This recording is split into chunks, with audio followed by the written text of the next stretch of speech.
پھر بہرحال مصر نے ایک کوشش کی بدلہ لینے کی سن 73 کی جنگ میں، اور اس میں کوئی شک نہیں بڑی شجاعت کا مظاہرہ کیا۔ رمضان وار آف 1973 بارلیو لائن کراس کر دی، جسے وہ سمجھتے تھے کہ کوئی طاقت دنیا کی ہمارے اس دفاعی جو ہے لائن اس کو کراس کر نہیں سکتی۔ لیکن پھر جب امریکہ اپنی پوری طاقت لے کر میدان میں آ گیا ہے تو ظاہر بات ہے کہ مصر کی حیثیت امریکہ کے مقابلے میں کچھ نہیں۔ یہ ہے میں نے جو مختصر سی تاریخ آپ کے سامنے رکھ دی ہے۔ اب جو اصل مسئلہ ہے سمجھیے، سین کیا ہے، منظر کیا ہے۔ یہ پہلو وہ ہے بہت سے کہ جو شاید بہت سے حضرات کی نگاہوں میں نہ ہو، باقی تو یہ تاریخ کے واقعات ہیں، اکثر لوگوں کے علم میں ہوں گے۔ یہودیوں میں بھی ایک بڑی شدید اندرونی کشاکش ہے، جیسے ہم مسلمانوں میں کچھ مسلمان وہ ہیں جو نماز روزے کی پابندی کرتے ہیں، دین سے انہیں تعلق ہے، کچھ وہ ہیں جو سنہ نماز میں روزانہ کچھ نام تو ان کے ہیں، محمد حسین ہے، غلام علی ہے تو صحیح، سیکولر ذہن ہے، مادی پرستی ہے، کچھ نہیں ہے کہ نہیں، ایسا ہی ان کے ہاں بھی ہے۔ اصل یہودی جو ہے، عملی یہودی، اس کی شکل آپ نے اگر کبھی دیکھی ہو، اس کے سر کے اوپر اونچا ہیٹ ہوتا ہے کالا، ان کی زلفیں لمبی لمبی ہوتی ہیں، خاص طور پر یہ جو ہے گلپٹی کے بعد یہ قلمے جو ہیں یہ تو لا کے چھلے بنا کر بڑا خوبصورت سا جو ہے وہ ہار بناتے ہیں، لمبا کالا کوٹ پہنا ہوتا ہے، لمبی داڑھی ہوتی ہے۔ یہی وجہ ہے کہ مسلمانوں میں بھی مصر میں جس کی لمبی داڑھی ہوتی تھی، اب کچھ حالات بدل گئے، وہ سمجھتے تھے یہ یہودی ہے، لیکن لمبی داڑھی یہودی رکھتا تھا، مسلمان نہیں۔ مسلمان تو عرب صرف ٹوکن داڑھی رکھتے ہیں یا شیو کرتے ہیں، یا سعودیوں کی طرح صرف کوئی نشان چھوڑتے ہیں، اللہ اللہ خیر سے۔ لمبی داڑھی شعار جو ہے یہودیوں کا۔ ایک انتہا پر تو یہ ہے، دوسری انتہا پر وہ جنہیں کسی شے سے غرض نہیں، شراب بھی پیتے ہیں، سب کچھ ہے، سور بھی کھاتے ہیں یہودی، بینکرز ہیں، بڑے بڑے سائنسدان ہیں، سب کچھ ہیں، وہ زیادہ تر جو ہے سیکولر ہیں۔ کچھ بیچ بیچ میں بھی ہے، جیسے یہ ایریل شیرون ہے، ویسے شیوڈ ہے، داڑھی تو نہیں ہے اس کے، لیکن سر پہ وہ ضرور وہ جو ہے اس کی جو ٹوپی سی آپ کو رکھی نظر آ جائے گی۔ یہ ہے درمیانی یہودی ہونے کا نشان، کہ ایک شعار انہوں نے اپنا جو ہے برقرار رکھا ہوا، وہ ایک ٹوپی چپکی ہوئی سے ہوتی ہے، وہ ٹوپی کیا ہوتی ہے پتہ نہیں، کیسے ٹکی رہتی مجھے نہیں معلوم۔ یہ جو کشمکش ہے اس میں، جو زیادہ رائٹسٹ اور لیفٹسٹ کی کہہ لیجیے، سیکولر اور مذہبی لوگوں کی کشمکش ہے، ان کے درمیان ایک کشاکش جو ہے اس کو سمجھ لیجیے کہ وہ کیا ہے۔ ایک چیز تو ان دونوں کے درمیان قدر مشترک ہے، پوری دنیا کی مالیات پر ہم تسلط کریں گے، قبضہ کریں گے، ڈومینیٹ کریں گے، لوگوں کو ہم بنا کر رکھ دیں گے حیوان، ملٹی نیشنل کمپنیاں ہوں گی، انہی کا راج ہوگا، انہی کی حکومتیں ہوں گی، انڈسٹری انہی کے ہاتھ میں ہوگی، لوگ یا مزدوروں کی حیثیت سے کام کریں گے، یا تھوڑے سے مینیجرز ان میں سے بھی ہم لے کر کچھ تنخواہیں ان کو بھی دے دیں گے، باقی سود کے ذریعے سے ملائی ہم کھینچتے رہیں گے، مکھن ہمارے پاس آتا رہے گا۔ ورلڈ ڈومینیشن، اکنامک ڈومینیشن، یہ تو دونوں کے نزدیک متفق ہے، سیکولر بھی چاہتے ہیں اور جو مذہبی یہودی وہ بھی چاہتے ہیں۔ اس کے بعد ایک اختلاف ہے، مذہبی یہودی یہ کہتا ہے ہمیں گریٹر اسرائیل بنانا ہے، اور گریٹر اسرائیل وہ سارے علاقے ہیں جو ان کی تاریخ میں اسرائیل سلطنت کا حصہ رہے ہیں۔ حضرت یوسف کے زمانے میں یہودی جا کر آباد ہوئے مصر میں، جو ڈیلٹا کا علاقہ ہے، زرخیز ترین علاقہ ہے، جوشن کا علاقہ، وہ کہتے ہیں وہ ہمارا ہے، کئی سو برس ہمارے ہیں، سرائے سینا ہمارا ہے، اس میں کوہ طور ہے جس میں حضرت موسیٰ کا ہم کلام ہوئے اللہ سے، تورات ملی، اس میں 40 برس تک ہم بھٹکتے پھرے ہیں، صحرائے تی ہے، یہ یتیہون فی الارض 40 سنہ، پھر فلسطین تو خیر ہماری جدی پشتی جائیداد ہے، جاگیر ہے، پھر یہ عرب جو ہے یہ بھی مدینے تک ہمارا ہے، مدینے سمیت ہمارے قبیلے وہاں تھے جہاں سے نکالا مسلمانوں نے، پورا عراق ہمارا ہے، پورا شام ہمارا ہے، اور ترکی کا بھی ایک علاقہ ہے ابتدائی مشرقی جنوبی، وہ بھی ہمارا ہے۔ یہ ہے گریٹر اسرائیل کا نقشہ، یہ ہم نے بنانا۔ جبکہ جو سیکولر ذہن کے لوگ کہتے ہیں کیا کرو گے اس کو بنا کے، اس میں جو عرب ہیں وہ تم سے لڑتے رہیں گے، تم انہیں مارو گے وہ تمہیں ماریں گے، اگر تم 10 مارو گے تو ایک تو وہ بھی ماریں گے نا تمہارا، ٹھیک ہے، فائدہ کیا ہے؟ اس کی بجائے ہم یہ کرتے ہیں کہ عرب اور اسرائیل مل کر، کزنز ہیں نا آپس میں، آپ کو معلوم ہے بل کلنٹن نے یہ الفاظ کہے تھے جب اسحاق ریبن سے معانقہ کرایا تھا شاہ حسین مرحوم کا، تو کیا کہا؟ You are cousins. حضرت ابراہیم کے 2 بیٹوں سے نسل ہے نا، حضرت اسماعیل سے عرب ہے، حضور ہے، اور حضرت اسحاق سے یہ بنی اسرائیل کزنز ہے، یو آر کزنز۔ تو ہم کزنز مل کر ایک اکنامک یونٹ بناتے ہیں، جیسے ایشیا پیسیفک ایک یونٹ بن گیا ہے، آسیان ایک یونٹ بن گیا ہے، وغیرہ وغیرہ، پورا یورپ ایک یونٹ بن گیا ہے، ایک کرنسی بن گئی ہے۔ ہم اس پورے علاقے کو ایک اکنامک یونٹ بناتے ہیں، پیسہ اربوں کا ہوگا، ان کے پاس بہت دولت ہے، تیل ان کا ہوگا، بہت تیل ہے ان کے پاس، مزدور ان کے ہوں گے، بڑی تعداد ہے ان کی، مینجمنٹ ہماری ہوگی، ٹیکنیکل نو ہاؤ ہمارا ہوگا، سائنسدان ہم ہوں گے، ملائی ہم کھاتے رہیں گے، چھاچھ ان کو دیتے رہیں گے۔ تو ہمیں آم کھانے ہیں، پیڑ گننے کی کیا ضرورت ہے؟ خام خواہ ان کی دشمنی بول لیں، زیادہ دشمنی بڑھائیں، اس چھوٹے سے اسرائیل کو تسلیم نہیں کرتے، ہم گریٹر اسرائیل کو کیسے تسلیم کر لیں گے؟ یہ لہذا اس خیال کو دل سے نکالیں۔ یہ اختلاف ہو گیا نمبر ایک، بہت بڑا اختلاف۔ لیکن نمبر دو، اس اختلاف میں اتفاق یہ پیدا کیا گیا، یہاں ایک بات ہم آپ کی مانتے ہیں، ہم کسی بھی پیس پروسیس میں یروشلم نہیں دیں گے ان کو، یہ انڈیوائیڈڈ دارالخلافہ رہے گا اسرائیل کا۔ اور نمبر دو، مسجد اقصی اور قبۃ الصخرہ کو گرا کر تھرڈ ٹیمپل بنائیں گے۔ یہ مذہبی یہودیوں کو اتنی رشوت اگر وہ نہ دیں تو وہ ان کے ساتھ کام کرنے کو تیار ہی نہیں ہے۔ یہ پورا پس منظر سمجھ لیجیے، اصل میں بٹوین دی لائنز سمجھے بغیر یہ خبریں جو آپ پڑھتے ہیں۔ ادھر امریکہ کا معاملہ کیا ہے؟ ایک طرف وہ پشت پناہ ہے، حمایتی ہے، پروٹیکٹر ہے، محافظ ہے اسرائیل کا۔ اسرائیل امریکہ ہی کی آؤٹ پوسٹ سمجھ لیجیے، اسی کی ایک ریاست سمجھ لیجیے، لیکن اس کے ساتھ ہی وہ اپنی جو دنیاوی عالمی مصلحتیں ہیں، اتنی بڑی قوم عرب کی جو ہے اسے بھی دشمن تو نہیں بنانا چاہتا، ان میں بھی ماڈریٹس کو چاہتا ہے کہ رہے ماڈریٹس، یہ جو ہماری جیب میں ہے، حسنی مبارک ہو، شافعات ہو، جو ہماری جیب میں ہے، ورنہ یہ کہ وہاں پر اگر زیادہ ریڈیکل لوگ آ گئے تو ہمارا ویسے ہی بیڑا غرق ہوگا۔ لہذا وہ جبر کرتے رہے ان پر کہ صلح کرو کوئی نہ کوئی۔ یہ صلح کے لیے دباؤ امریکہ کا ہے، اسرائیل نہیں چاہتا صلح، دباؤ ہے امریکہ کا۔ اب میں آپ کو یاد دلاتا ہوں، خلیج کی جنگ ختم ہوئی، بش، یہ باپ اس کا جو اب ہے بش، اس کا بڑا بش جو ہے سینئر، اس کی پاپولیرٹی ریشو جو ہے 89% تھی اس وقت امریکہ کے اندر، اس نے بڑی جنگ فتح کی تھی اور چند امریکی مرے صرف، لیکن اس نے ایک موقف اختیار کیا یہود کے خلاف۔ $10 بلین منظور ہو چکے تھے، اسرائیل کو دیے جانے تھے نئے سیٹلمنٹس بنانے کے لیے اسرائیل میں۔ اس نے کہا یہ رقم میں ایشو نہیں کروں گا جب تک پیس پروسیس شروع نہیں کرتے۔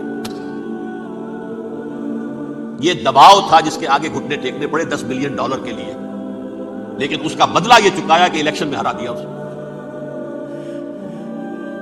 حالانکہ وہ ہیرو، فاتح، خلیج کی جنگ کا فاتح، 89% ریٹنگ، الیکشن میں زیرو۔ دباؤ تھا۔ اسی طرح بل کلنٹن کا دباؤ رہا، کسی طرح صلح کرو، کسی طرح صلح کرو، کسی طرح صلح کرو۔ اور اس معاملے میں یہ تسلیم کرتا ہوں، اس معاملے میں اس نے واقعتاً ایڑی چوٹی کا دور لگایا،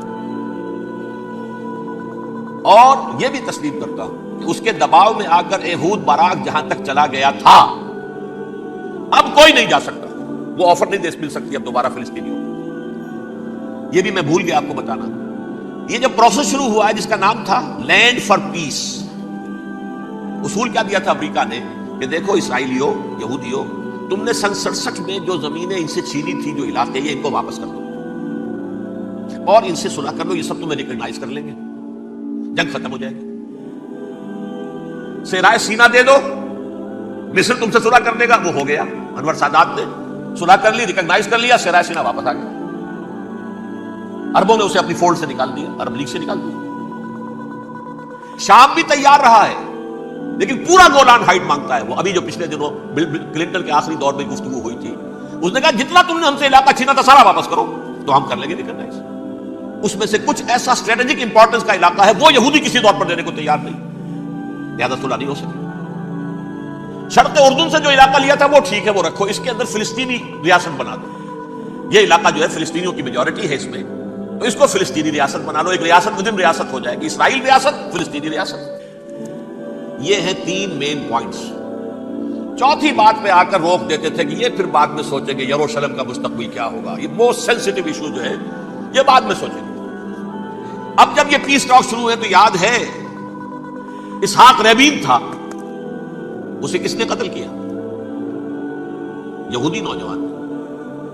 کہ تم کیسے دے رہے ہو زمینیں، ہمیں تو اور لینی ہے، تم نے صحرائے سینا واپس کر دیا، ہمیں تو جشن کا پورا علاقہ لینا، مصر کا سارا فرٹائل ایریا جو ہے وہ لینا ہے اس سے، تم گولان ہائٹس دے رہے ہمیں پورا شام لینا ہے، لہٰذا تم کیسے کرنا؟ لینڈ فار پیس، پیس اور نو پیس، نو لینڈ، زمین ہم واپس نہیں کریں، ہمیں تو اور لینا۔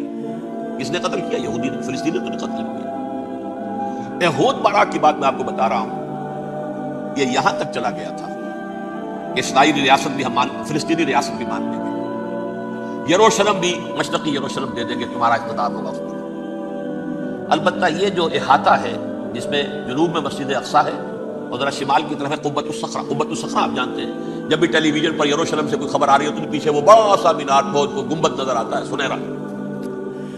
یہ وہ جگہ ہے چٹان، ٹیمپل ماؤنٹ۔ یہ پہاڑی تھی پہلے، جیسے کوہ صفا کوہ مروہ، آپ کیا رہ گئی، کبھی پہاڑیاں تھی یہ۔ کوہ صفا کے اوپر چڑھ کر حضور نے نعرہ لگایا تھا ما صباحا، اب کیا ہے وہ کوہ صفا بیچارہ، وہ تو ایک چھوٹی سی علامت ہے، کوئی پہاڑیاں سے دکھائی دیتی ہے، اس کے اوپر بھی گنبد ہے۔ اسی طرح ٹیمپل ماؤنٹ ہے وہ جہاں پر کہ ہیکل سلیمانی تھا، اور وہ گرا دیا تھا رومیوں نے، مسلمانوں نے تو نہیں گرایا۔ لیکن پھر حضور کو معراج وہاں سے ہوا تو عبد الملک بن مروان نے وہاں پر یہ بہت بڑا گنبد بنا دیا، یہ قبۃ الصخرہ ہے۔ وہ مسجد اقصی نہیں ہے، مسجد اقصی اس کے علاوہ ہے، وہ جنوبی علاقے میں ایک ریکٹینگولر احاطہ ہے بہت بڑا، جس کے جنوبی علاقے کے اندر مسجد اقصی ہے، اور یہ اس کے شمالی سے۔ احود باراک نے یہاں تک آفر کر دی تھی کہ مسجد اقصی تو اپنے پاس رکھ لو، لیکن یہ ٹیمپل جو ہے، یہ ٹیمپل ماؤنٹ، یہ قبۃ الصخرہ کی، یہ ہماری کمٹمنٹ ہے مذہبی یہودیوں کے ساتھ کہ ہم یہاں پر جو ہے ٹیمپل بنائیں گے، تھرڈ ٹیمپل، ہیکل سلیمانی کی تیسری مرتبہ تعمیر یہاں ہوگی۔ لیکن ظاہر بات ہے فلسطینی کیسے مان لیں، مسلمان کیسے مان لیں؟ یہ ہے وہ چیز کہ جس کی وجہ سے وہ سارا معاملہ ناکام ہوا۔ ویسے مجھے یقین ہے کہ اگر فلسطینی مان بھی لیتے تبھی یہودی جو ہے جس طریقے سے اسحاق ربیون کو اس نے قتل کر دیا تھا، تو یہ اس کو بھی، احود باراک کو بھی قتل کر دیتے، اور وہ کسی صورت تسلیم نہ کرتے کہ یہ یروشلم جو ہے یہ انڈیوائیڈڈ سٹی نہ رہے، بلکہ ڈویژن ہو جائے اس کی، اور صرف مغربی حصہ ہمارے پاس رہ جائے اور مشرقی جو ہے عربوں کے پاس، کبھی تسلیم نہیں کرتے، مر جائیں گے۔ اب دیکھیں اس وقت شکل کیا ہے۔ میرا اندازہ یہ ہے کہ اب جو مذہبی یہودی ہیں ان کے صبر کا پیمانہ لبریز ہو گیا ہے،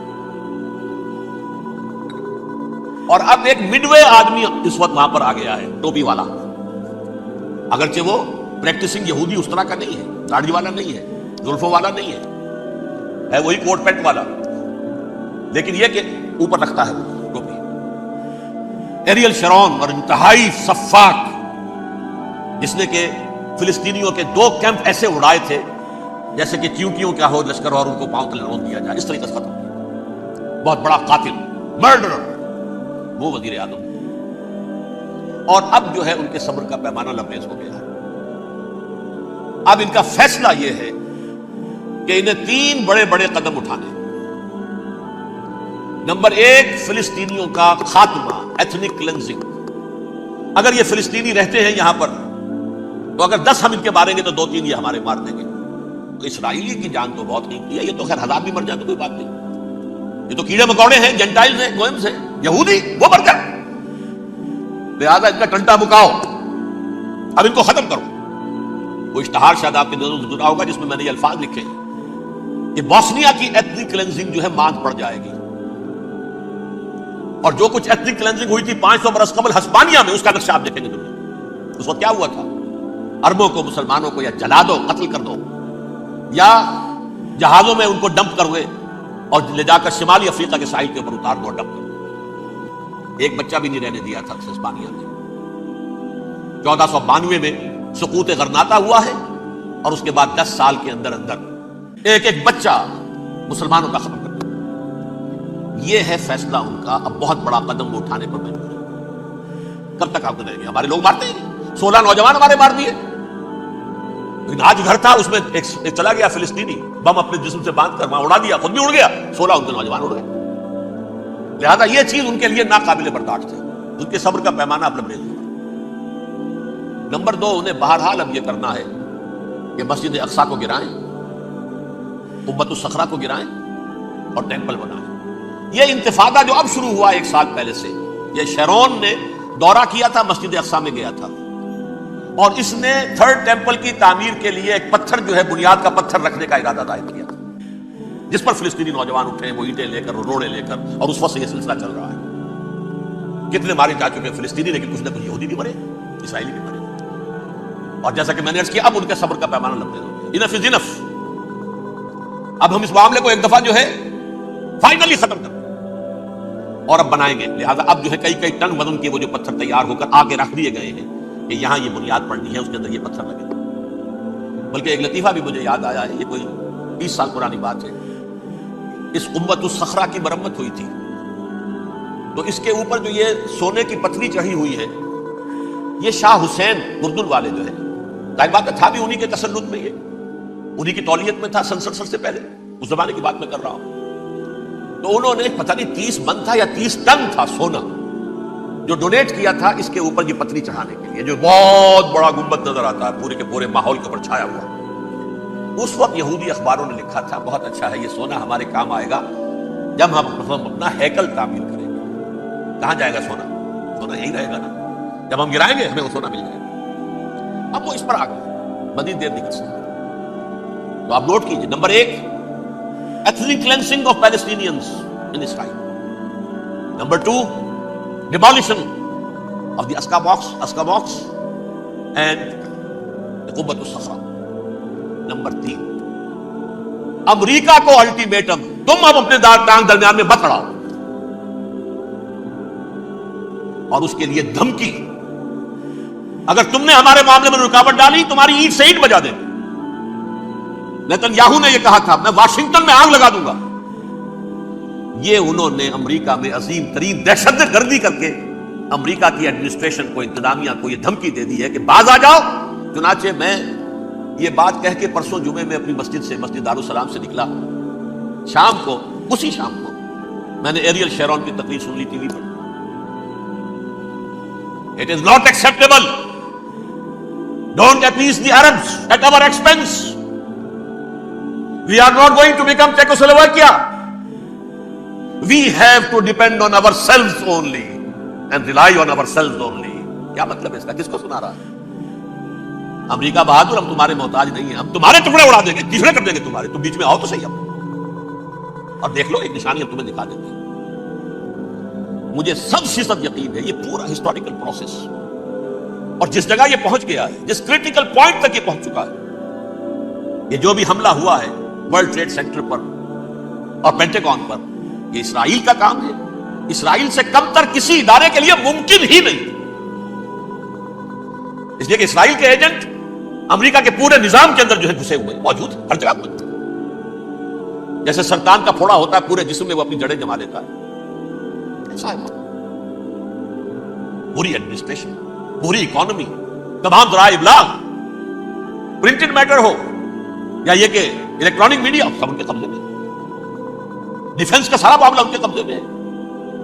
کوئی اور طاقت یہ کر ہی نہیں سکتی۔ امریکہ، اس کے سیکیورٹی کے معاملات تہ در تہ، دائرہ اندر دائرہ، اس دائرے تک 100 میل تک کوئی جہاز آ جائے گا اگر کہیں جو کہ ان آئیڈینٹیفائی ہو تو یہ ہو جائے گا، اس سے آگے آگے تو یہ ہو جائے گا، اس سے آگے، اور وہ آ رہا ہے، چلا آ رہا ہے، پینٹاگون پر آ گیا ہے، اور 1 گھنٹے بعد آیا ہے۔ پہلی سٹرائک جو ہوئی ہے ورلڈ ٹریڈ سینٹر، اس کے 1 گھنٹے کے بعد پینٹاگون پر آ گیا۔ پینٹاگون وہ تو یوں سمجھیے ان کی مملکت کا حساس ترین دفاع کا مرکز، اور اس کا 1/3 حصہ جلا کے راکھ کر دیا۔ انہوں نے یہ دھمکی دی ہے، لیکن اس سے ان کے پیش نظر مقاصد کیا تھے؟ 3۔ اس دہشت گردی کے 3 مقاصد۔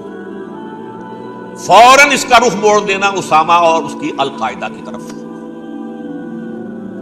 امریکہ غصے میں لال بھبوکا ہو کر فوراً اقدام کرے، اور ایک طرف تو اسامہ اور ان کے ساتھ طالبان کا ٹنٹا مقابلہ، اور دوسری طرف چونکہ پاکستان الائی ہے اور پاکستان کے عوام جو ہیں وہ طالبان کے ہمدرد ہیں، وہ اگر اٹھے تو ان کا بھی بیڑا کرتا، ایک تیر سے 2 شکار تو ادھر ہو جائیں، جو مستقبل میں انہیں خطرہ ہے۔ 1967 کی جنگ کے بعد جبکہ انہوں نے فتح کا جشن منایا تھا یہودیوں نے، تو انہوں نے پیرس میں جو ایک جشن منایا ہے، وہاں بن گوریون کی تقریر یہ تھی، ہمیں کسی عرب ملک سے کوئی خطرہ نہیں، کوئی اندیشہ نہیں، ہمیں اندیشہ اگر ہے تو صرف پاکستان سے۔ یہ ہے وہ بات جو میں نے کہی تھی۔ نکتہ کیا ہے؟ یہ سائملٹینیسلی کیوں وجود میں آئے ہیں یہ 2 ملک؟ مشیت ازلی میں پاکستان کا رول یہ ہے، حدیث میں آتا ہے ما انزل اللہ من دائن الا انزل لہ دوان، اللہ نے کوئی بیماری ایسی نہیں اتاری جس کا کہ توڑ اور دوا پیدا نہ کی۔ اسرائیل کا توڑ پہلے پیدا کیا، جیسے بچے کی ولادت بعد میں ہوتی ہے، ماں کی چھاتیوں میں دودھ پہلے پیدا ہو جاتا ہے۔ یہ اللہ کی فطرت ہے، اللہ کا طریقہ ہے۔ خطرہ انہیں ہے تو ہم سے ہے، اگر کوئی خطر مجھ کو تو اس امت سے ہے، اس کی خاکستر میں ہے اب تک شرار آرزو۔ یہاں کے عوام، حکومت تو ٹھیک ہے ہماری جیب میں آ گئی، عوام کے اندر ہے یہ بھڑک سکتی ہے چنگاری. یہی وجہ ہے بار بار ان کا کہ ہم زیادہ دباؤ نہیں ڈالنا چاہتے پاکستان پر. ہمارا بہت بڑا الہی ہے, ہم بہت پیسے بھی دے دیں گے, یہ بھی کر دیں گے, وہ بھی کر دیں گے, لیکن ہم زیادہ دباؤ نہیں ڈالنا چاہتے, ڈیسٹیبلائز نہ ہو جائے, یہاں کے عوام کہیں کھڑے نہ ہو جائے. لہٰذا حملہ یہاں سے نہیں, ازبکستان سے کرانے کی باتیں ہو رہی. اندر خانے پوری سپورٹ ہے, لیکن یہ کم سے کم ظاہر نہیں ہونے دیں گے کہ کیا کچھ ہو رہا ہے, تاکہ یہاں کے عوام کے اندر وہ چنگاری جو ہے اس بارود کے اندر پڑ گئی تو یہ سادہ ڈیسٹیبلائز ہو جائے. لیکن ڈیسٹیبلائز ہونے میں یہاں اس کا خطرہ ہے کہ پرویز مشرف کی حکومت ختم ہو جائے, وہاں اس کا بھی خطرہ ہے کہ پاکستان ختم ہو جائے. ڈیسٹیبلائز ہونے کا مطلب کیا ہے؟ بھارت کو واک اوور دے سکتے, جاؤ اب گھس جاؤ, پولیس ایکشن کرو, یہاں اب امن نہیں رہا ہے, ہم امن قائم کرنے جاؤ, یا یونائٹڈ نیشنز کی فوجیں KFOR آ جائے یہاں پر امن قائم کرنے کے لیے, اور ہماری جو ایٹمی صلاحیت ہے وہ تو ویسے ہی برباد ہو گئی. ایک چیز تو ان کے پیش نظر یہ تھی, اس میں تو اللہ تعالیٰ نے کچھ تھوڑی سی عافیت پیدا کر دی. ان کا خیال تھا کہ غصے میں آگ ببو کا ہو کر امریکہ جو ہے منہ کے شیر کی طرح ٹوٹ پڑے گا بس. لیکن وہاں وہ اپنے باپ کی طرح کولیشن بنانے کی فکر ہو گئی اسے. کولیشن بنتے بنتے تو وقت لگتا ہے, بستی بسنا کھیل نہیں, بستے بستے بستی ہے. دل کا اجڑنا سہل سہی, بسنا سہل نہیں ظالم, بستی بسنا کھیل نہیں, بستے بستے بستی. کولیشن بناتے بناتے نیٹو بھی پھدکنے لگا تھا کہ ہمارے پاس انہوں نے کوئی ثبوت دیا ہی نہیں ابھی تک. کوئی کسی نے کچھ اور کہا, سعودی عرب نے بھی کہہ دیا ہمارے اڈوں سے آپ جہاز اڑا کر حملہ نہیں کریں گے وغیرہ وغیرہ. اس چکر میں ایک تو وقت نکل گیا, اور دوسرے فوراً ہی ان پر آیا ہو گیا یہ تو ہمارے ساتھ کیا ہی اسرائیل نے ہے. لیکن یہ بات لیک نہیں کرنا چاہتے. میں نے خود سنا اور بھی بہت لوگوں سے کہا کہ یہ باقاعدہ اسٹیٹ ڈپارٹمنٹ کی طرف سے ٹی وی پر, CNN پر, BBC پر یہ اعلان آیا کہ یہ جو انویسٹیگیشنز ہو رہی ہیں اس حادثے کی تحقیقات کی, اس کی معلومات لیک کیوں ہو رہی ہیں, لیک نہیں ہونی چاہیے. کیوں؟ اسامہ کے خلاف اگر کوئی ثبوت ہے لیک ہو جائے 1000 مرتبہ, کس کو کوئی نقصان ہے؟ یہ کون سا تھا, کون سا لیکیج ہے جسے روکنا مقصود ہے؟ وہ تو ہمارا متمنا ہے, ہمارا بیٹا ہے, وہ کر رہا ہے. اس گھر کو آگ لگ گئی گھر کے چراغ سے, but they have given a message to the United States of America, ہمارے راستے میں اب مت آنا, ہم پر دباؤ نہ ڈالو. Don't appease the Arabs at our expense. یہ الفاظ ہیں شیرون کے. ان کی خوشامد, ان کو خوش کرنا, ان کو پسند کرنا, ان کو راضی کرنا ہماری کوشش پر. جیسے سلوواکیہ کے اوپر قبضہ جو ہے جرمنی کا ہٹلر کا تسلیم کر کے تم نے اس کو بڑھاوا دے دیا تھا اس وقت, ایسے ہی تم چاہتے ہو ہمیں بھی سلوواکیہ بنا دیں, ہم نہیں بنیں گے. یہ ہے اصل میں صورتحال. جیسا کہ میں نے عرض کیا, افغانستان پر اب یہ جیسے کھسیانی بلی ہوتی ہے, کھمبا نوشنی کریں گے تو صحیح حملہ. اتنی تیاری پوری دنیا کے اندر کر کے کچھ نہ کچھ تو کریں گے, کچھ نہ کچھ تو کارکردگی دکھائیں گے.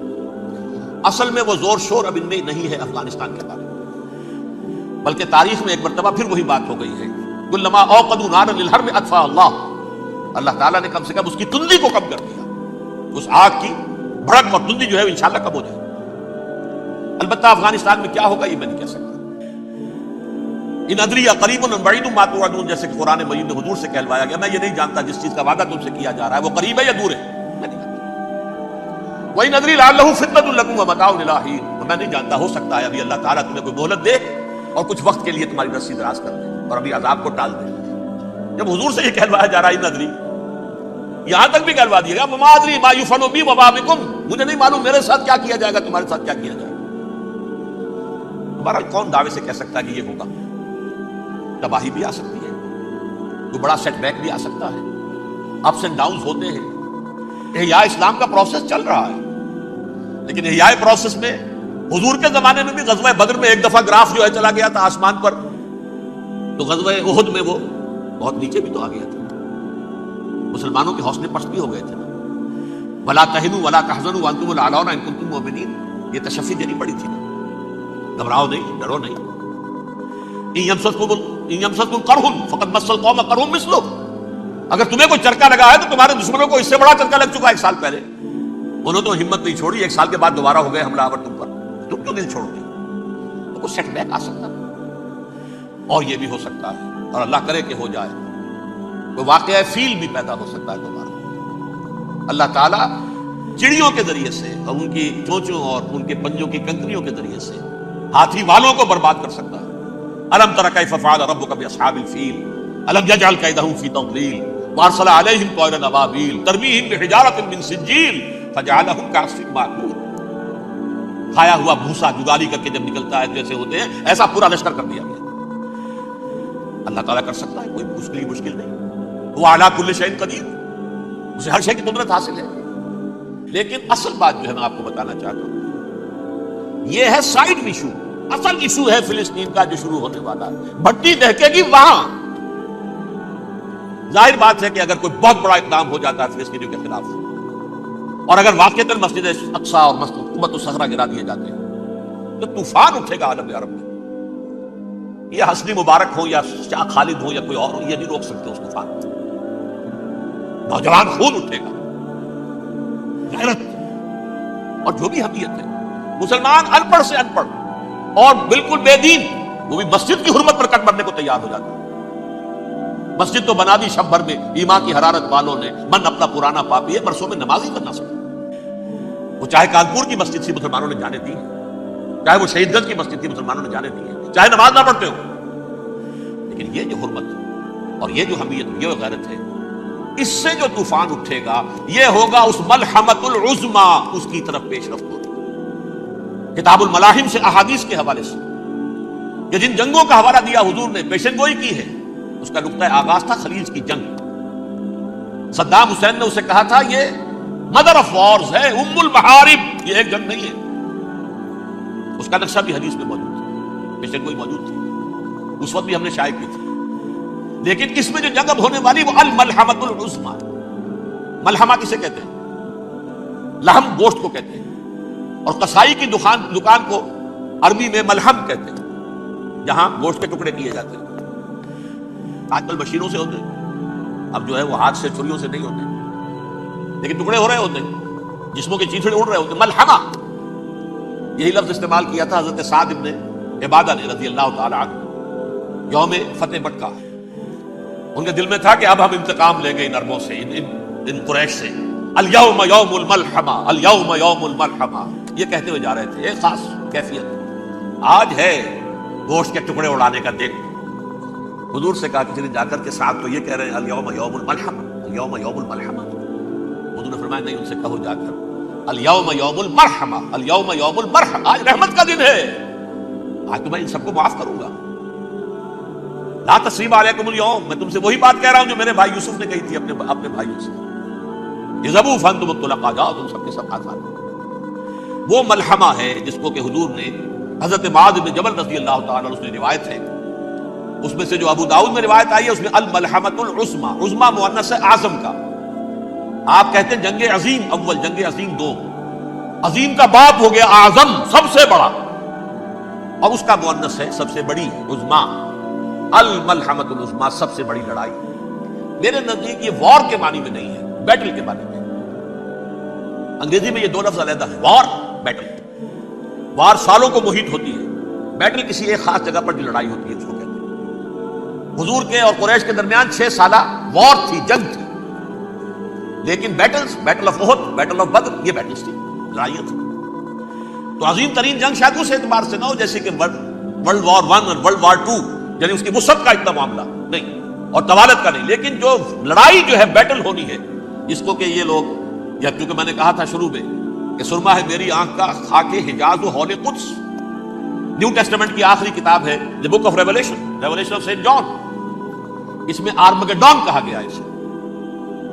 ہر مجدون، یہ عبرانی لفظ ہے، ہر کہتے ہیں اونچی جگہ کو، سطح مرتفع، مجدون میگیڈو، میگیڈو ایک وادی ہے، مرتفع، وادی مرتفع، یہ ہے واقع لبنان، اسرائیل اور شام کے درمیان جو ٹکڑا، جو ٹرائنگل بنتی ہے، یہ ہے، یہاں پر بڑی جنگ لڑی جائے گی، اور یہ جنگ صلیب ہوگی، جو کہا ہے بش نے، یہ جنگ صلیب۔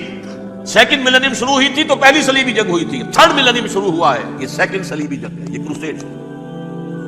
اور میں اس مرتبہ امریکہ گیا تھا تو پہلی مرتبہ مجھے وہاں ایک رسالہ ملا ٹرمپٹ نام کا، یہ امریکہ کے جو بہت ایکسٹریمسٹ قسم کے پروٹیسٹنٹس ہیں، یہ ان کا رسالہ ہے، اور ان کے بارے میں اب کہا جا رہا ہے وہ کرسچین زائنسٹ ہیں۔ آپ شاید پہلی مرتبہ یہ لفظ سن رہے ہو، زائنسٹ تو ہم سمجھتے ہیں یہودیوں کو، کرسچین زائنسٹ وہ ہیں جو ہیں تو عیسائی پروٹیسٹنٹس ہیں، لیکن اسرائیل کے وہ حمایتی یہودیوں سے بڑھ کر ہیں۔ یہ میری کسی پہلی تقریر میں شاید بہت سے حضرات کو یاد آ جائے، میں نے کہا تھا 4 سال پہلے ہمارا تنظیم اسلامی کا ایک کنونشن ہوا تھا ہیوسٹن میں، امریکہ کا جنوبی علاقے کا شہر ہے.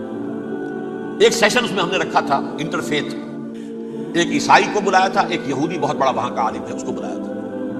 اس یہودی عالم نے ڈاکٹر وشوگراٹ، جو وہاں کی یونیورسٹی میں پروفیسر ایمیریٹس ہے، اس نے کہا تھا کہ یہ اسرائیل کو تو سپورٹ کر رہے ہیں عیسائی، ہم تو نہیں کر رہے. جو پریکٹسنگ یہودی ہیں وہ زیادہ اسرائیل کے حق میں نہیں تھے. یہ تو سن 67 کے بعد انہوں نے اسرائیل کو تسلیم کیا ہے. وہ تو منتظر تھے کہ ہمارا مسیحا آئے گا تو اس کی قیادت میں جنگ کریں گے، جیسے شیعہ منتظر تھے کہ مہدی موعود آئیں گے تو پھر ہم کچھ کریں گے. وہ امام خمینی نے کہا بھائی جب وہ آئیں گے آ جائیں گے، لیکن ہم کچھ راستہ. زائنسٹ نے آگے بڑھ کر ریاست قائم کر لی، اور جب یروشلم پر بھی پورا قبضہ کر لیا تب جو ہے در حقیقت مذہبی یہودی جو ہے پھر انہوں نے اپنایا ہے، اون کیا ہے. اور نئے سیٹلمنٹس جو بھی بنے ہیں وہاں پر اسرائیل میں، اس میں اکثر و بیشتر مذہبی یہودی آیا، اور بروکلن کے علاقے سے سب سے بڑھ کر آئے ہیں، جو امریکہ میں نیو یارک کا ایک جنوبی علاقہ ہے، بہت بڑا یہودیوں کا بہت بڑا گڑھ ہے. نیو یارک کو جیو یارک بھی کہا جاتا ہے، وہ تو اصل میں مرکز جو ہے وہ تو یہودیوں کا. اس حوالے سے وہاں پر جو کرسچن زائنسٹ کہلاتے ہیں وہ اسرائیل کے یہودیوں سے بھی بڑھ کر کہیں سپورٹ کرتے. بہرحال اس دوسری صلیبی جنگ کا معاملہ جو میں کہہ رہا تھا، ٹرمپٹ نامی رسالہ، اس کا ایک مضمون ہے دی لاسٹ کروسیڈ. اب یہ آخری کروسیڈ ہے جو شروع ہونے والا ہے. میں تو حیران ہوں کس قدر کھل کے وہ باتیں کرتے ہیں. رومن کیتھولکس کو وہ کہتے ہیں کہ یہ شیطان ہے، یہ پوپ شیطان ہے، یہ یورپ کو اس نے جمع کیا ہے کرسچینٹی کی بنیاد پر، اور اس میں زیادہ تر کیتھولکس ہیں. آپ کو معلوم ہے برطانیہ بڑی مشکل سے شامل ہوا ان کے ساتھ، اس لیے کہ وہ پروٹیسٹنٹ کا سردار تھا، ابھی پوری طرح نہیں ہے. یورپ جو ہے وہ رومن امپائر دوبارہ یہ کھڑی کر رہا ہے، اور در حقیقت یہ جو ہے یہودیوں سے بھی چھیننا چاہتے ہیں اسرائیل کو اور فلسطین کو، اور مسلمانوں سے بھی. اور یہ وہی کروسیڈ جو تھے اربن ثانی کے، اس کی تیاری کر رہے ہیں تاکہ وہاں پر عیسائی حکومت قائم ہو جائے، کیتھولکس کی، پوپ کی حکومت قائم ہو جائے، جیسے ایسٹ تیمور میں کر دی. ایسٹ تیمور میں کون سی حکومت بنی ہے؟ Roman Catholic. رومن کیتھولک اسرائیل میں بنے تاکہ یہ سارے مقامات مقدسہ جہاں اسرائیل پیدا ہوئے، بیت حضرت مسیح پیدا ہوئے، بیت الحم کہاں ہے؟ وہی ہے کہ نہیں؟ جہاں سے ریزریکشن ہوا ان کے خیال میں وہ کہاں ہے؟ وہیں پر ہے کہ نہیں؟ بڑے بڑے گرجے ان کے وہی ہیں. اس اعتبار سے ان کا کہنا یہ ہے یہ لاسٹ کروسیڈ کی تیاری ہو رہی ہے، یہ کیفور. اور ان کا کہنا یہ ہے کہ یہ پوری طاقت نیٹو کی جو ہے، یہ پہلے جرمنی سے لائی گئی بوسنیا، انہوں نے خود وہاں جنگ کروائی، انہوں نے خود وہاں پر ایتھنک کلینسنگ کروائی، پھر خود مصالحت کے لیے آ گئے، پھر کوسوو میں انہوں نے خود آگ بھڑکائی. یہ میں نہیں کہہ رہا، یہ وہ ٹرمپٹ رسالہ امریکہ سے چھپنے والا پروٹیسٹنٹس کا رسالہ ہے جو یہ کہہ رہا ہے. پھر انہوں نے کوسوو کے اندر کروایا، اور پھر وہ وہاں پر پیس فورس کی حیثیت سے آ گئے. اب وہ میسیڈونیا میں کروا رہے ہیں اور وہاں داخل ہو گئے ہیں. اگلا قدم ان کا سائپرس ہوگا، سائپرس میں ترکوں کو اور وہ گریکس کو لڑائیں گے اور وہاں آ جائیں گے، وہاں سے ایک چھلانگ لگائیں گے اور یہ فلسطین میں پہنچیں گے. اور یہ وہاں پر ایک رومن امپائر، اپنی پرانی رومن امپائر کی طرح کی رومن کیتھولک ریاست قائم کرنا چاہتے ہیں. تو وہاں امریکہ کے عیسائیوں میں بھی کوئی ایک طبقہ نہیں ہے، کیتھولکس بھی ہے، کیتھولکس زیادہ نہیں ہے ہمدرد، لیکن اب تابع ہو چکے ہیں. اسحاق ریبین نے جب یہ پیس ٹاک شروع ہوئی تھی، آپ کو یاد ہوگا شاید، کہ جب وہ آیا تھا واشنگٹن سے واپس فلسطین اسرائیل، تو پہلے روم میں رکا for an audience with the pope, اور پوپ کو اس نے ایک مرتبان سا پیش کیا تھا، حضرت سلیمان علیہ السلام کے زمانے کا مرتبان، اور کہا تھا دیکھیے 3000 برس تک ہم نے اس کی حفاظت کی ہے، اب یہ میں آپ کے حوالے کر رہا ہوں. اس کے بعد سے پوپ جو ہے بالکل رام ہو گیا، اور وہ عیسائیوں کے ساتھ اور یہودیوں کے ساتھ ان کا پورا معاہدہ. اب پورا عیسائی ورلڈ جو ہے ویسے تو مجموعی یہودیوں کے شکنجے میں ہے. البتہ ان کے اندر بھی جھگڑے ہیں، جو وہاں پر وائٹ کرسچن ملیشیاز ہیں وہ ایکسٹریمسٹ ہیں کیتھولکس. ان کے نزدیک دشمن نمبر 1 یہودی، دشمن نمبر 2 مسلمان، دشمن نمبر 3 جو یورپ میں کالے ہیں، ایفرو امریکن، چاہے وہ عیسائی ہو گئے ہوں، کوئی بھی ہو. یہ 3 دشمن ہیں جن سے انہوں نے کلینز کرنا ہے، صاف کرنا ہے ان کے خیال کے مطابق امریکہ کی سوسائٹی. اولاً یہود، پھر مسلمان، اور پھر یہ جو کالے ہیں. لیکن دوسری طرف پروٹیسٹنٹس کے اندر ایکسٹریمسٹ وہ ہیں جنہیں کہا جا رہا ہے یہ کرسچین زائنسٹ ہیں، یہ اسرائیل کے، اسرائیل سے بڑھ کر سپورٹرز ہیں. بہرحال یہ اب جنگ ہوگی، اس کا نتیجہ کیا نکلے گا یہ تو اللہ ہی جانتا ہے. اب میں آخری بات کی طرف آ رہا ہوں. آخری نتیجہ تو جو بھی کچھ اپس اینڈ ڈاؤنز آئیں گے، تلک الایام نداولها بین الناس، آخری نتیجہ ڈراپ سین وہ یہ ہوگا کہ اللہ کے دین کا بول بالا ہوگا، اور پوری دنیا پر محمد کے لائے ہوئے دین صلی اللہ علیہ وسلم کی حکومت آئے گی. وہ گویا قیامت کی تمہید ہوگی، اس کے بعد بس قیامت آئے گی. کیونکہ مقصد کائنات، تخلیق کائنات پورا ہو جائے گا.